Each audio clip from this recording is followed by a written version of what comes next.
Coming live from Chicago, USA is our guest tonight.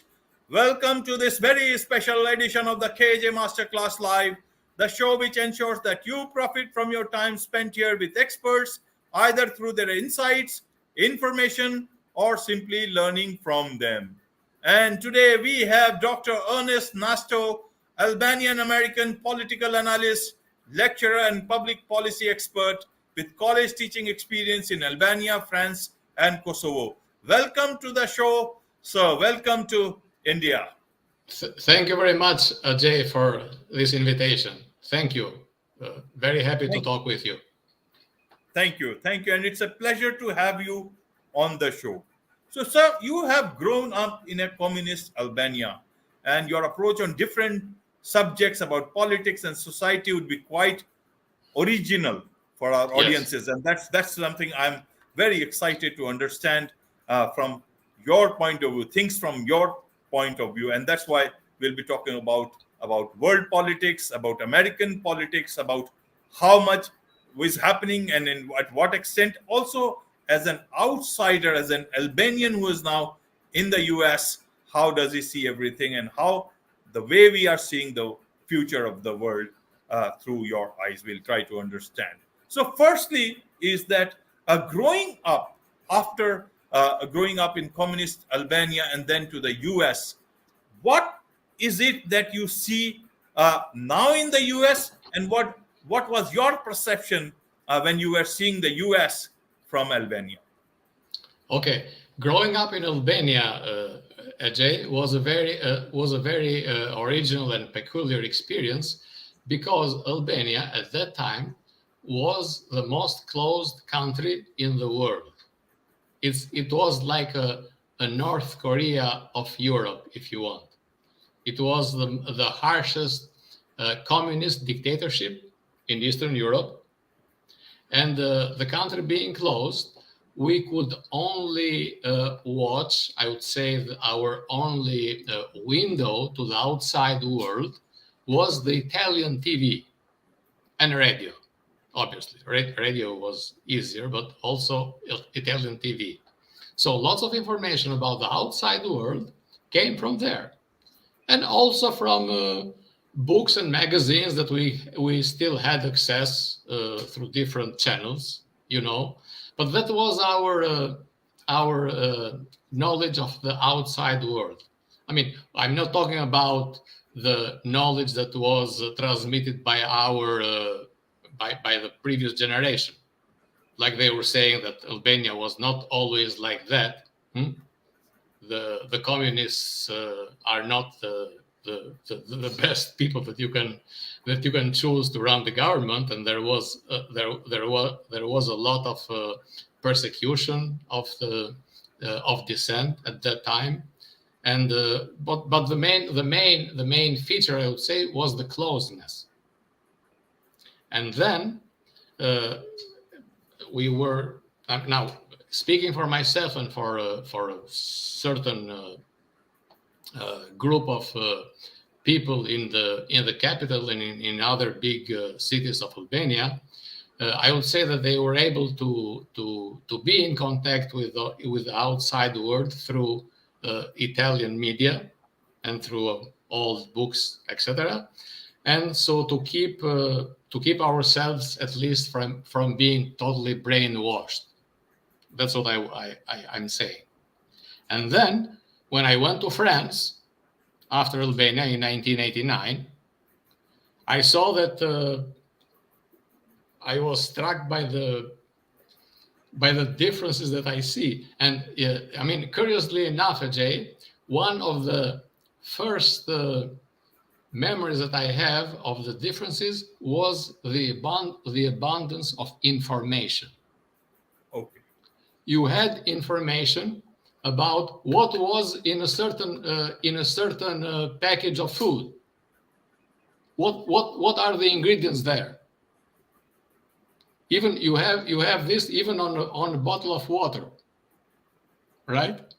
What ingredients are in a bottle of water, which was unseen of Albania. But this is a little thing which stayed with me: the abundance of information. And we were coming from a society where the information was totally controlled. That was the main difference that I saw. Okay, okay, okay, Dr. Nasto. Now, if you look at it from being in Albania, then how was the regime, the government at that point in time? How did it present America, or the US, Yes. and and the European world, much more of the free world, where people could have so much of information? How was that projected in your country at that point in time? Yes, the regime propaganda, the viewpoint of the regime propaganda was that America and the capitalist countries, the imperialist countries, were the enemies of the true ideals of communism and of the people's happiness, and they were trying to quell any good example that communist little Albania was giving to the world.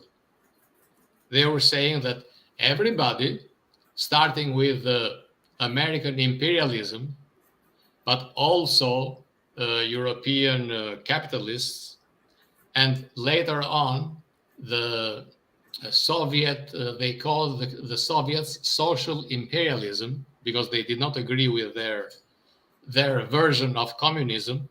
I mean, Albanians were communists, but they did not agree with the Soviet version because the Soviet version was a little bit more open than our version. So they were saying that both those two superpowers have Albania in their aim, in their target. They want to oppress us. They want to destroy us, and we have to stand firm. And it's exactly the propaganda that you hear today from North Korea. That's what I made the comparison, because it's easier for people to listen today, to be familiar today with the North Korean propaganda. They are the only ones standing up, etc. And that was Albania at that time. And in the middle of all that, I would say that the Albanian regime, did not manage to make Albanians anti-American, because when the communist regime fell in 1990-91, Albanians turned out to be, I mean, according to all polls, the most pro-American country almost in the world, because America was seen as the historical ally. President Wilson, during the Versailles Conference in 1919, had assured the rights of small countries to be governed by themselves, the right of ethnic groups to be self-governing and to be independent, and that's why we had that admiration for America. So when I came to America, I mean, in 97, after 8 years in France, I saw that, I started to follow American politics very closely. I have been writing and appearing in Albanian media for those, to talk about these issues. But recently, what I do not like, and I see with a little bit of being trepidant, I would say, that I see a lot of aspects of American political life being similar to what was happening in Albania, like the totalitarian tendencies from both sides of the aisle, and that's what really it's troubling to me. And I can give you examples. Right. Now, Dr. Nasto, one thing I want to understand for the audience is that you went to France, so you saw that abundance of information about things. But a lot of people in your country at that point in time perhaps did not have that opportunity to see that world in its real form, democratic world, you can say, or the open world, the European world, or the American system, then how come they were, in spite of the regime or the government at that point in time being opposed to the American system, American policies, how were Albanian people still pro-American way of living? How was that happening? This happened exactly in that way because, as I said, Albania was very poor at that time, like North Korea. I mean, if you keep in mind North Korea, you can understand Albania. So now we're seeing on Italian TV the abundance of a capitalistic society, and we're seeing, I mean, American movies, etc. So we knew how the capitalist world was from a material standpoint. So everybody knew that. So when the regime fell in 1991, basically, end of 1990, then everybody wanted to get to that richness, to that great wealth of capitalism at the same moment. I mean, right away. And that's why lots of people left Albania to go to the West to enjoy this kind of new life of abundance that we're seeing on TV. But then for lots of them, you know, it turned out to be not that easy. But still, people were happier that they were able to leave Albania and to improve their own conditions, and then they started to become accustomed to the new rules in the West, to live in free societies where you can say anything and nobody is going to come after you. And the same system was established in Albania too after the change of the regime, because there was a democratic system which was implemented in Albania with the help of Western allies, and there was a plurality of parties. There were lots of new parties that were created, free elections, etc., etc. So formally, it was made a functioning Western type democracy, but very corrupted.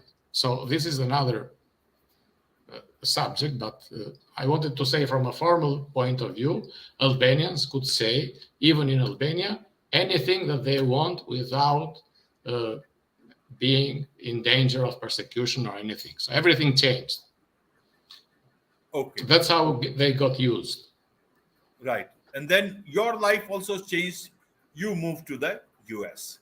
And Yes. that was the first time looking at US from outside perspective. Yes. It was a different land. Then you landed there, and then you were seeing it from your own eyes. You had your own way to ride up the ladder. So what did you see as an outsider, and what did you find when you saw when you actually touched that land?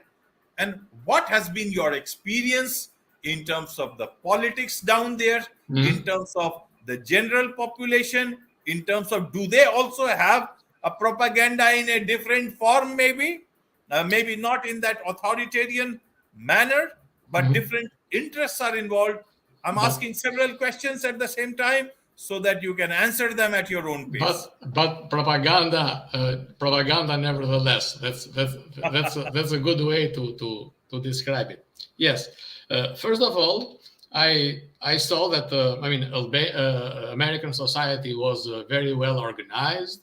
Everything was functioning well. I mean, if you see it from an outsider viewpoint, but then when you get to know it more, you see that there are entrenched interests who are able to control the flow of information. Right. And these entrenched interests, I was able to see for myself, are controlled by the so-called elites, the wealthy elites, which unfortunately is unfortunate to say, they direct the issues that they want people to be worried about. They direct these issues to be in their own interests. So they don't want, for example, the people to be worried about the economic inequality, which is really, really large here in this country, but they want people to worry about cultural issues like gay marriage, abortion, uh, entertainment. They want people to worry what Kim Kardashian is doing today and what is she going to do tomorrow. So it's I see this as a form of propaganda, Ajay, because it's directing people away from the real problems of their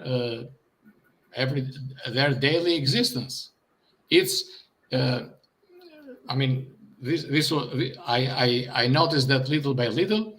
It was the politics of Kardashians, of being always enthralled by these famous people, and trying to imitate their what or to listen to what they say, when we know very well that they don't have anything special to say, because they are not qualified to talk about politics, and still they are very prominent. Or we have this now with this new tendencies from the left. We see that the propaganda from the left is that the Western system, and the American system in particular, is oppressive. And this I cannot understand at all, how they can not accept or deny all the achievements of America and of the Western system.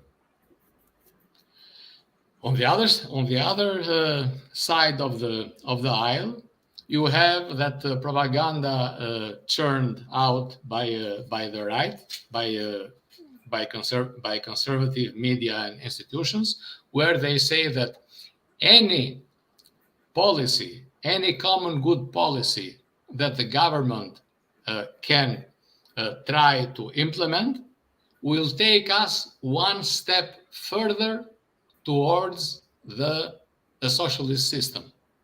And when they talk about socialist system, they talk about the Soviet-style type of dictatorship. And this I find totally unbelievable. It's absurd to have this battle of capitalism versus socialism, because it doesn't make any sense. I would say, Ajay, that this is a remnant of the Cold War. These are two economic systems, first of all, in the first place. But they became ideological during the Cold War for known reasons. I mean, there were two systems. The Soviet Union was there, so the Americans had to find a way of standing up to that, and that's why capitalism became an ideology, when it's not an ideology. It's an economic system which was proven to be much more superior than the socialist system of Soviet Union, and that was it. And that's why the West was victorious in the Cold War. The socialist system crumbled upon its own under its own weight. Right. But this propaganda is very, very prevalent today in the American landscape, in the American discourse. This is the propaganda that comes from the right. That's why I'm emphasizing it. They say like a very common sense policy, like universal health care, for example. This would take us one step towards the a Soviet type dictatorship. This is absurd. We saw that when we had the great debate about the universal, not universal health care, but about Obamacare in 2009, 2010. We saw the Tea Party movement talking about death panels, etc., etc. So the looming fear was that this is socialism, and socialism is the Soviet style, which is not true at all. They would say that we can get to a socialist system gradually by the government taking over different sectors of economy, when we know that this, Ajay, has never happened in the history of the world. You cannot name a single communist dictator who came to power that way, by taking over parts of the economy, one part today, one part tomorrow. All the communist regimes that we saw in the Eastern Europe, or in Asia, they came to power as a result of exceptional circumstances. World War I, Russia; World War II, Eastern Europe; China, Vietnam, etc. So that was the reason, and it has nothing to do with a Western democracy going little by little that way, which is the message which is given here. That's why I'm really flabbergasted to hear this kind of misinformation propagated by the right wing. And the left wing has its own faults and absurdities also. Okay. So the left wing and the right wing are fighting each other, and the plane is not able to take off. The plane is not able to take off because it looks like nobody is able to talk for the middle class, Ajay.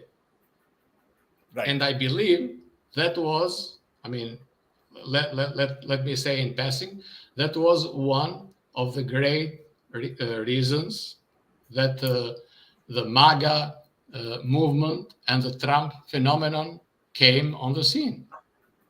The great polarization, because nobody is taking the interests of the middle America seriously. Okay. Dr. Nasto, now let me ask you a couple of questions here. Sure. In a socialist or a socialism system, the factors of production are basically owned by the government. State, yes. And then they distribute according to what they think best. Yes. In a capitalist system, there it's they say that you work hard and you play hard, and afterward you enjoy hard. Whoever works hard and gets the money. Yes. But the way you have put it seems that the Cold War still exists in a different format, maybe a different sort of a propaganda in the minds of people, that socialism is still a threat somewhere. Now, if that is the propaganda where, as for Kim Kardashian, if I'm even pronouncing it correct, becomes more important than other more important things of life, then I want to understand from your understanding that who is doing it, who is still carrying on with this Cold War remnants, and why are they doing it? What are they achieving from this? Sure. Okay, now for this, Ajay, I have to take a step back and talk a little bit, very, very shortly, about the policies that were implemented in America during the so-called New Deal, during Roosevelt years, right after the Great Depression of 1929-33. Right. So what happened was that the the Roosevelt administration, with its policies, with a great with a mass intervention of the government in the economy to open new to open lots of to have a new lots of job openings, and to create public works, to create all those agencies, National Tennessee Valley Authority, National Recovery Administration, etc., etc. So the message, I wanted to be brief here. So the message that was given by the New Deal policies was this: the government can work for you. That was the message that was given to the American people. Okay. By the New Deal. Now, the New Deal had always its discontents. The big corporations, there are lots of people who did not like this kind of intervention, because they thought that would be a first step towards all-encompassing socialist dictatorship. Now, I would say that at that time they were right, because the Soviet Union was there. So there was a model of socialist state dictatorship. So this strand of all these New Deal discontents, I would say, led very prominently by the great economist Friedrich Hayek. They came together and they put together some principles which came to be known as the neoliberalism, which said that the markets should be left alone. We should not accept any intervention of government in the economy, or very, very little, and the individual, the corporation should have always the main say. Now, this was good for. This worked for some time, because the programs that were implemented by the New Deal were not taken away even when the Republicans were in the White House under Eisenhower, for example. So they were like they were part of the American society since then, since the 1930s, when they were implemented. Then, little by little, after the 70s, when with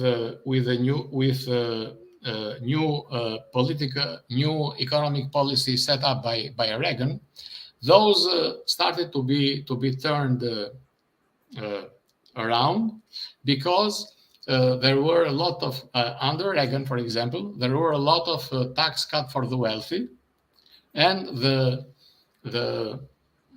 gap between the rich and the poor started to grow enormously. A little fact is that starting in 79 or 80, if I'm not mistaken, the productivity, the increase of the productivity and the increase of wages, which up to that time had been going side by side, they started to go sideways. Productivity was increasing or increased in 2018 compared to 1979, 3.5 times faster than the wages, which means that the productivity was increasing much faster, which means that the gains from productivity were not enjoyed by the people, by the salaries, by the wage earners. And then this was one of the factors which made polarization, mean, Okay.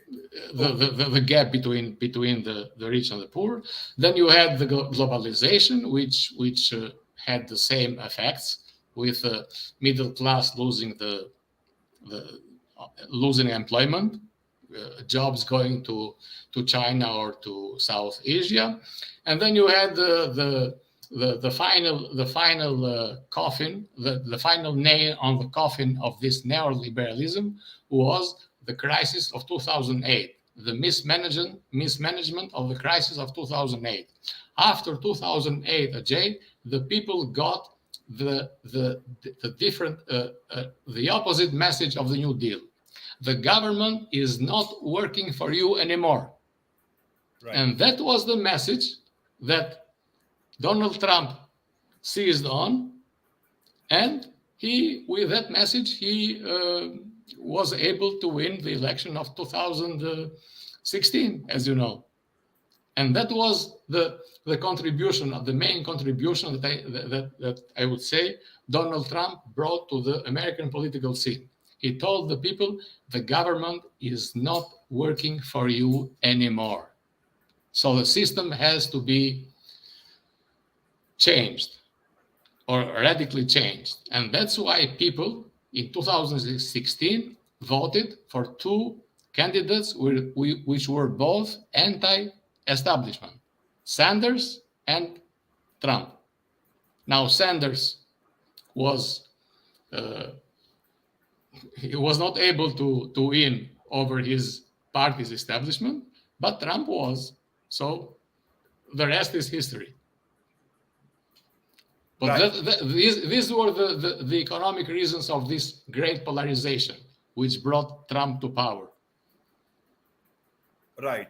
So now, who is the country voting for? Who is the American public looking for to take care of themselves? Because somebody who was trying to change all that lost, and somebody who is, there is this whole propaganda and all that stuff, which is difficult for a person sitting far off in a country called India. What do you make out of it? Because then what is the public afraid of? Socialism? And what are they actually getting right now? Means, are there ghosts in the air that is keeping you afraid? Why I'm asking you is this, that American system, American influence is very much on a large part of the world. Either Exactly. in terms of economy, in terms of politics, globally also, Yes. which way the whole planet will go, and every other aspect. So that is where it becomes very important, even in the flow of information, because now you understand that the flow of information in France or Germany is different than the flow of information in a country called USA. How do you see Yes. it all this sitting down there, Mr. Nasto? That's how I see it. I see it that way, Ajay. After the election of 2020, I think the MAGA movement, led by Donald Trump, made a big mistake by undermining the institutions. Okay. I say that because in every democracy, no matter where it is, India, Albania, Switzerland, Norway, America, France, the survival of democracy, I would say, depends mainly on the attitude of the losing side. Okay. Why? Because in a democratic contest, after the election, the winning side would go ahead and implement its program. Okay, nothing extraordinary there. But the losing side has two choices now. Either they will accept the result of the election and of all their complaints in different levels of the judiciary, right? And at the end, they would say, okay, everything was decided against us, so we will accept that we lost, and we will try to improve our message for next time in 4 years, and we will have a chance to win again. And the other options that the losing side has is this: we are not going to accept the result, and we are going to say that all the institutions are corrupt because for the only reason that they decided against us.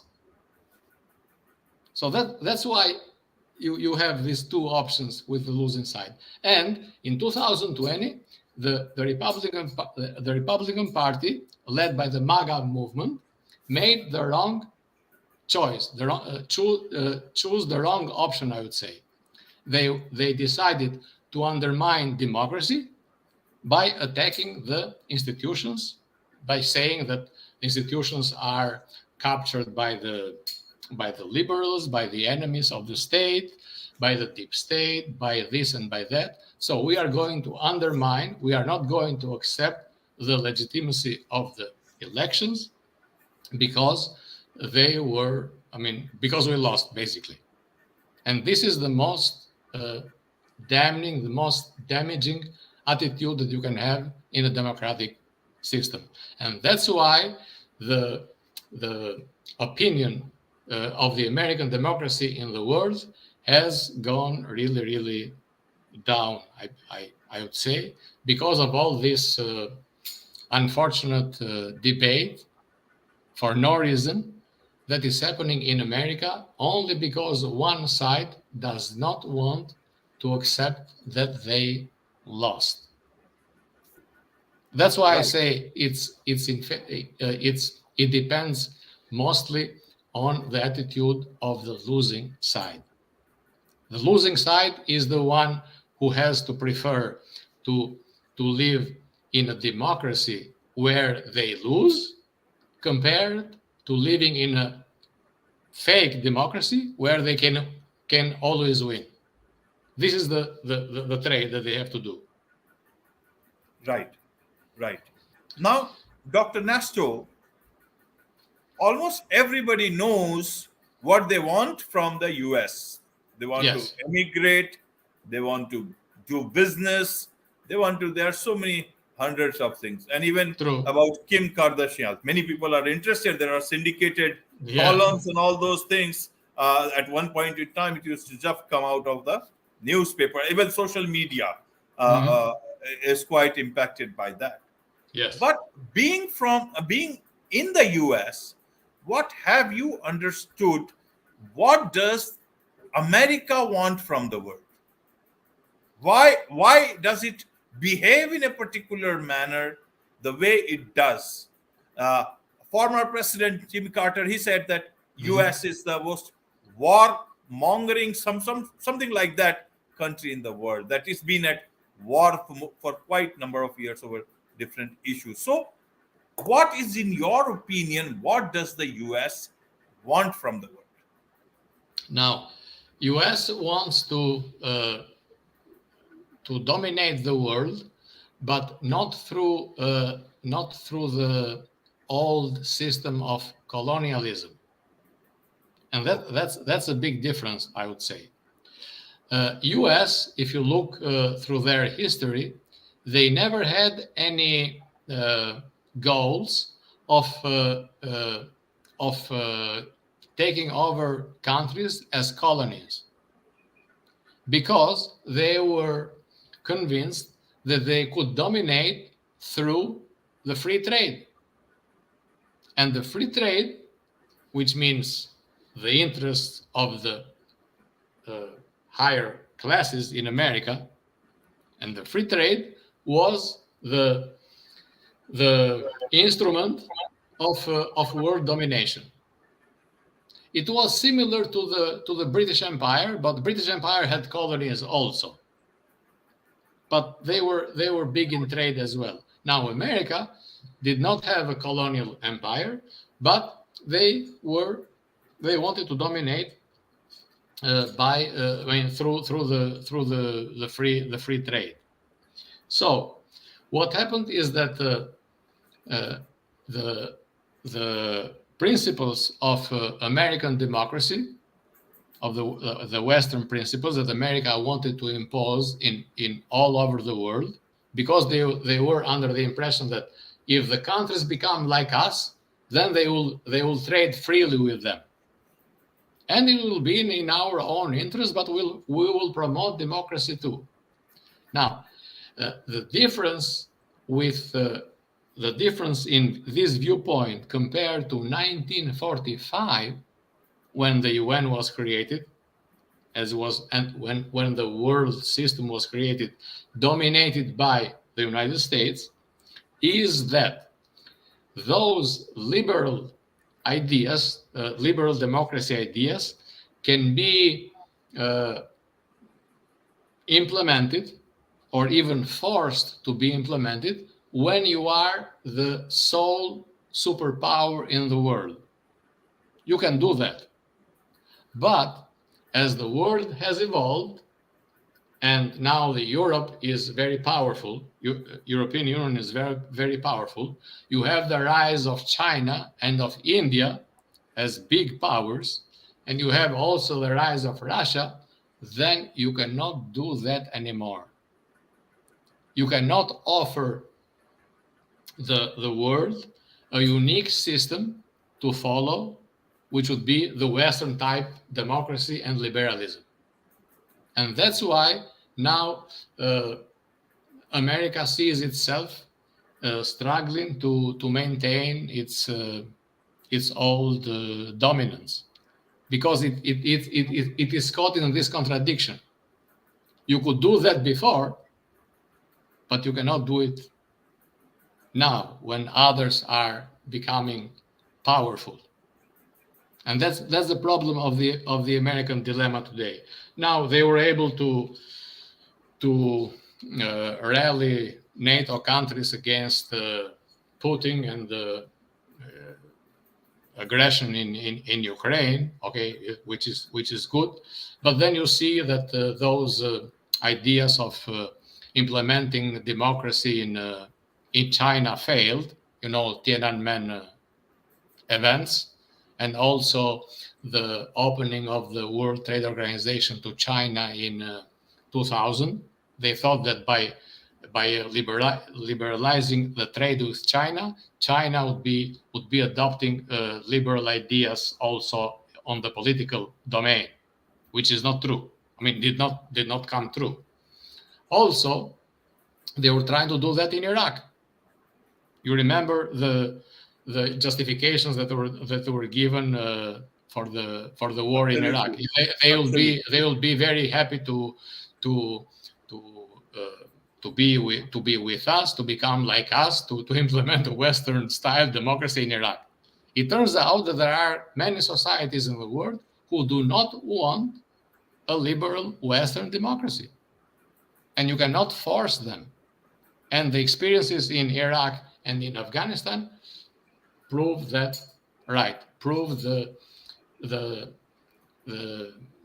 shortfalls of the liberal ideas of this liberal viewpoint of Western democracy. They cannot work.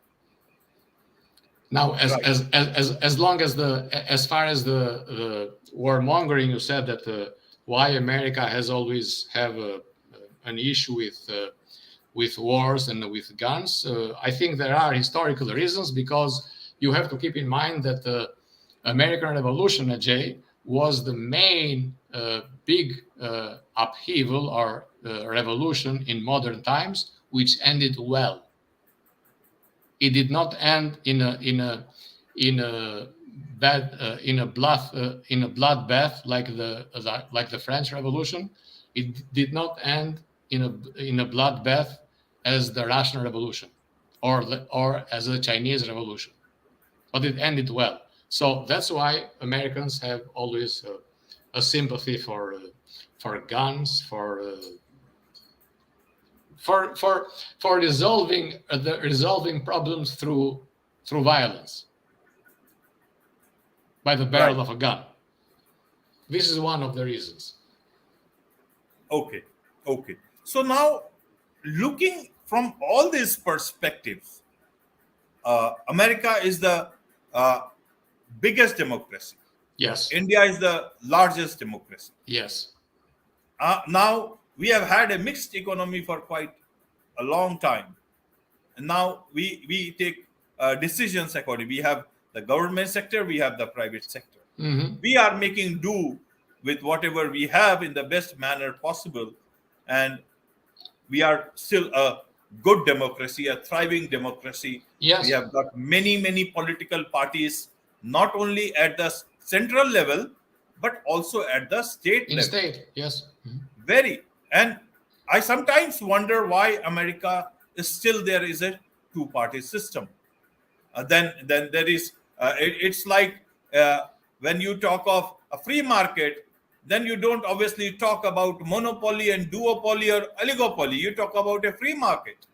You can't talk of a free market and talk about monopoly and duopoly or maximum oligopoly. But there also you have got, people same amount of same people controlling uh, the system there. So True. in that perspective, what is it for the developing world? Now we are a developing world, but we are on the verge of breaking that barrier and moving towards into the developed category. But still we are synchronized with a big part of the world that is Mhm. together in either in terms of culture, in terms of the ideals of democracy, in terms of achieving things as human beings. Either it's even for contribution to climate, restoration or net zero and everything. What is it then that we can or other countries in the developing world can take from the US if their freedom ideas, or you can say the democratic ideas, are different, and where there is so much of internal rambling within the American system itself with so many parties? And how is it free trade, their free trade much different than that of China, which everybody wants to have business with the world, and they have their own ways? Then what is it for the rest of the world to take from the US now, except going to the US and taking a big bite of the big apple? Yes, it's true that lots of people from all over the world want to come to the US, and because the main advantage that the US system offers, Ajay, compared to other Western countries, I would say, is that there is no the American society is not elitist like the Europeans, which means you are not discriminated against here because you are not a native born American. You are not from you are an immigrant, because in some way, in some kind of meaning, everybody here is an immigrant. So there is this larger and more profound acceptance Okay. of the other. This has been historically true. It's much easier for an Albanian or for an Indian or for a Senegalese to to be integrated here than in Europe, I would say. And this is one of the big advantages of the American system. Now, as far as the democratic model that America offers, I would say that one of the biggest assets that America had until the last election was the exemplary passage of power, peaceful transition of power. Hmm. Unfortunately, everybody saw that this was no longer true in 2020, because the power was not passed peacefully. And still today, as I said, most of the Republicans do not accept Joe Biden as a legitimate president. They say the election was stolen. So this is not a good example for those developing countries which want to implement a democratic system. But the democracy in itself, I would say, in developing countries would have lots to do with the national culture, the national features of the country itself. For example, democracy would be very successful in societies where the level of trust is high. You have to have a high level of trust if you want to think that your elected officials will work in your interest. You have to believe them. You have to trust them that they will do the best. That's why I say it has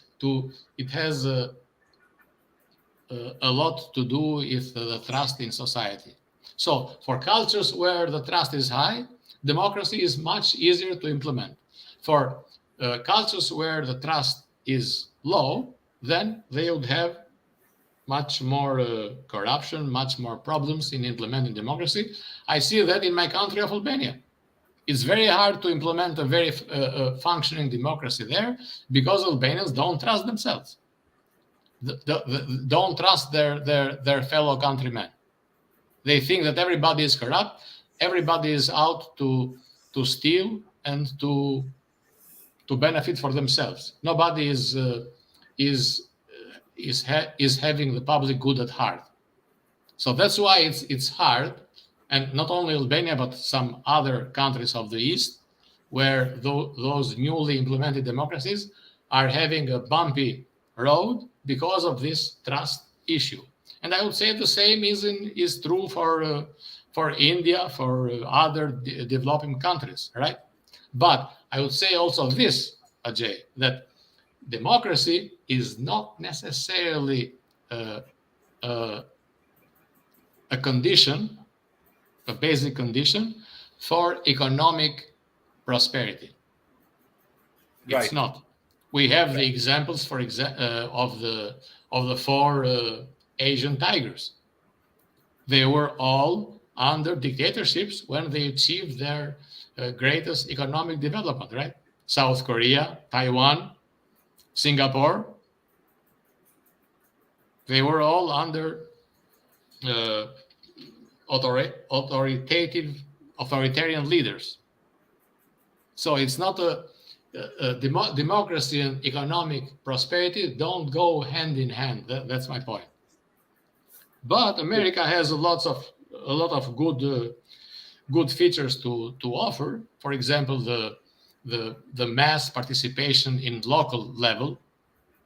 Americans are very passionate about voting, especially in local levels, and also I would say that America gives some historical examples of really bipartisanship, and I could give you one example of President Lincoln second inauguration speech, when in the middle of a bloody war, they were killing each other during the Civil War in 1965.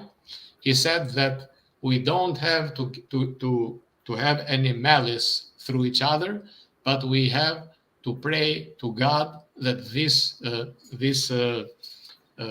bad thing of the war, this curse of the war, is taken away from us, and we have to heal the wounds of everybody. So he spoke not as a representative of one side of the North.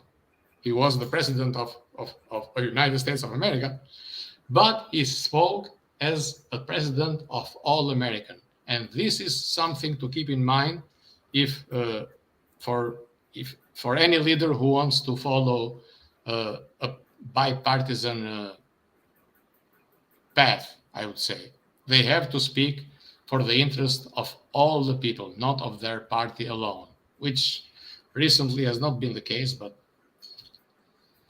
Okay, what can we do? right. We have to speak So, truth. so in these times of polarization of American politics, where does it take the world? Because you see, America, uh, everybody looks at in terms of, as I said, as we discussed, democracy, in terms of economic, Mhm. and in terms of, see, the big five big tech companies they are mostly from the US. So that's going to take the world towards the next stage, Yes, all the humanity towards the next stage. Even there are other countries, but it's basically the US. And yes, America, US is also such a big economic power in terms of, because it's has lots of consumers also. Without it, there is no particular. It's like the engine of a train, almost like in so many aspects people look up. So yes. how do you see it impacting the way we will move forward as humanity, as individuals, if there is continuing sort of a polarization, and there is no clear distinction between what America is and any other country in the deepest corner of the world is, in terms of the way their politics happens. Now I would say that the big danger in this in our time, Ajay, is not that we are going to go through towards a socialist world, as I said, is the main propaganda here in this country, with no basis at all. But we are going to go through towards a model which would be more similar to the famous Brave New World of Aldous Huxley. Why I'm saying that? Because you see the big accumulation of wealth at the top with the big tech companies. You see, you see the next groups of economic actors, which are the media and the academia, for example, or the middle managers who serve those uh, groups at the top, who serve the top, and then you have the small businesses and the worker bees who are always they find it more and more difficult to go ahead, to be socially mobile. So uh, if we remember from the Brave New World, it was a world where the state would entertain to no end the masses. So the masses were always entertained, but they were not allowed to think for themselves. So they were in a state of happy servitude. They were servants, but they were happy with that. And curiously enough, Aldous Huxley put it that way in 1958. He said so. The first half, he said, of the 20th century was the age of technical engineers, because innovations, industrial revolution, etc., etc. Then the second half, he said, is going to be the age of social engineers, and we saw that a lot with the communist states, the communist system. They were trying to do lots of social engineering. And he said maybe after that, the 21st century would be the age of world controllers, like in the Brave New World. They were controlling because they were supplying endless entertainment, endless Kardashianism, Right. and everybody was entertained, and was thinking about their, I mean, more more fundamental issues of life. I mean, they were fed. They were not mass starving, but they were just thoughtless servants. And that's where I see the biggest danger going now, of the world going now, with those high tech companies at the top, the masses of the media and the middle managers serving them, and then the struggle is with the middle class, the small owners, if you want, small ownership, small proprietors, which with the workers of the element of lower functions. They are always struggling to get ahead, and we see that the social mobility has been it has been decreasing a lot, even in America, between, for example, 1940s and 1980s. It has been decreasing, and this is not a good thing. And how we can counter that, this neo-feudalism, if we keep the same. I like this term, sir. Yeah, it's a neo-feudalism, according to the parallels with the France before the revolution, the three states, and we can counter that by resisting and by telling the truth, by telling those big guys in the big tech companies that the accumulation of wealth is not good, is harmful for the society, and the government has to implement masses good common good policies to reduce the gap between the rich and the poor. Because if the gap is large, then the message that you are conveying to the lower classes is that the system is rigged. That is the message that is conveyed by this large gap. People can accept that the CEO can be like 30 times or at most 50 times smarter than me, the lower worker, but it's hardly acceptable that the CEO is 400 smarter than me or more capable than me, than the worker B, I mean. Which is the difference now in America. Right, whether smarter or not, but in terms of maybe you in terms of paycheck capability, yeah, but because the paycheck has to reflect the capability, right? The aptitude. It's hard to imagine that somebody is 400 times more capable, right, than the right. lower class. So, Dr. Nasto, tell me that if these big companies, and which are mostly American, yes, they are.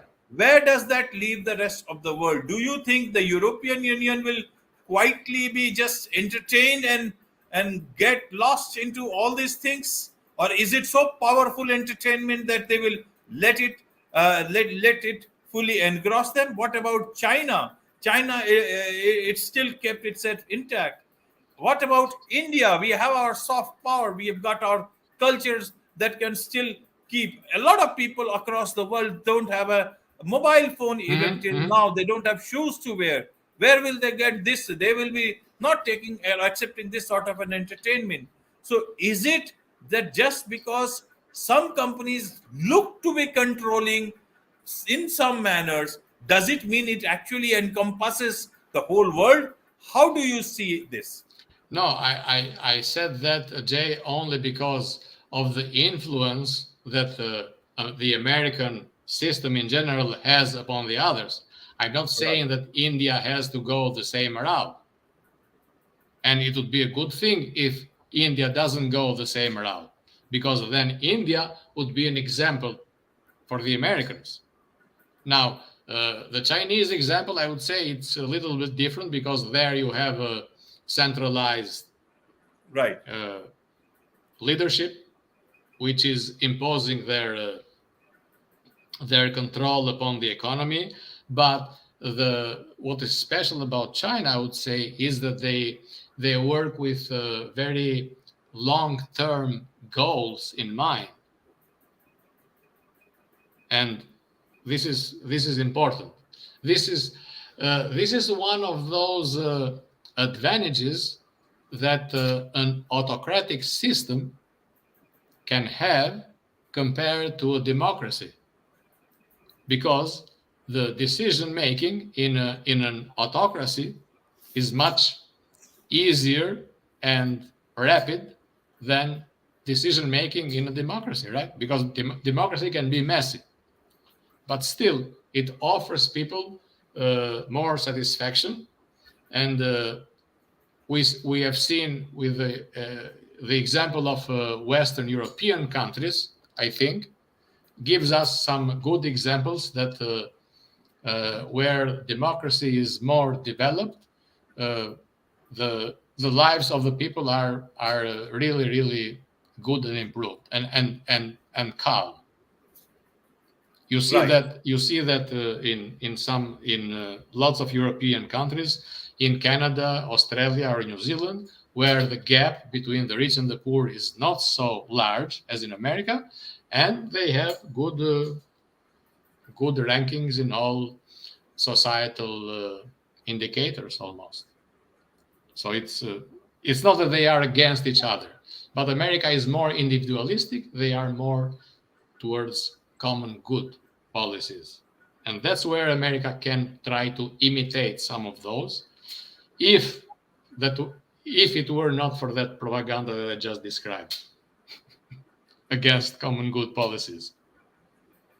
Right, right. So now let's again start from Albania, from where you began. Yes. When you saw that, when you saw the U.S. from Albania at that point in time, when you visited France, you looked at information as something which was very empowering. Then, when you Yes. came to the US, you now see information not in the real form, but actually not empowering, but controlling, trying to control its citizens. Yes. In the same way that propaganda or information in the form of propaganda, for propaganda in the form of information, Yeah. is doing the same thing. It Do you is. think either you or the Albanians back home, they being pro-American all this while, they were only expecting just information in the form of in the propaganda in the form of information, or did they actually gain more than that, that they can still look at the American system as the right example to take not just one country, their region, but the whole world forward? How do you look at it if you again transport back yourself in time Mhm. and look at the America today by being an insider, from an outsider perspective? How do you look at it today, and would you make the same choices if given that choice? I would say that the main features and the main characteristics of the American system are still laudable, because the free flow of information is still there, even if I see, as I said, is unfortunate that there are these authoritarian tendencies on both sides. On one side, you have on the right side of the political spectrum, you have uh, a pure personality cult, I would say, where everything is about Donald Trump, and where the purity of the purity is imposed by whatever the leader says. And this is like our old system. But in the left, Ajay, I see another kind of another sort of authoritarianism, totalitarian ideology. It's not a cult of personality, because the left, the progressive left, has not any dominant figure yet, dominant personality yet, but it's a cult of a certain ideology. And the ideology is that what we call here in America with the term woke, the woke ideology, where the system is totally oppressive. There's nothing good to be applauded by for the American system. They don't recognize any achievements at all, and they say that America was built on slavery. It has been oppressive. All the West has been colonialist, racist, and patriarchal system, and they do not recognize any achievements. And these two are equally harmful. They are totalitarian, but in their own way, as I said. Now, as an Albanian, I mean, the Albanians today, they should be very careful not to embrace any of these. But what I see in Albania today, when I speak to their media, I see that they are more focused on the issues of day-to-day life and of their problems with the neighbors, with the Serbs, with the Greeks, you know, and they do not think a lot about this woke ideology or MAGA ideology. There are a lot of people who like Trump, though. And what about Kim? For whatever reason. What about Kim Kardashian? Oh yeah, they like Kim Kardashian.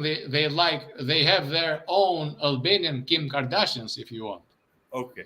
And they go on TV and they talk about politics or whatever they feel competent to talk about with no basis at all. Okay, only because they are famous. They are known entertainers, or they are known artists or singers or whatever. Which is the same logic as I said about Kardashian. Right. I guess this is a phenomenon in a lot of other places also, but perhaps they are there to serve not only their own purpose, but also for specific purposes of some people who still believe in their own system of looking at the world. Yeah, but this entertainment, endless entertainment, frivolity reigns. Right. And whatever way we look at it, the fact is, Dr. Nasto, that you have given a very great perspective of not just as an outsider, but also as an insider. And from all these things, you are also given a peek into how you look at where the world is going, where the world politics is going, and where perhaps the future of humanity is going. And if not the right steps are taken, then perhaps we'll all be in a very, very difficult position. My last question is, how do people get more of your perspective? How do they connect with you? How do they know more about you? How does it work for them? They can find me on Facebook, basically, and on Twitter. These are my main channels of social media. I always post on Facebook all my appearances in the media, what I write, which is more in Albanian, but still I write sometimes in English as well. So Facebook is the main channel, and also Twitter. Great. On this note, it's a wrap on this very special edition of the KAJ Masterclass Live. Thank you so much indeed, Dr. Nasto, for joining us and helping us with this whole 360-degree worldview.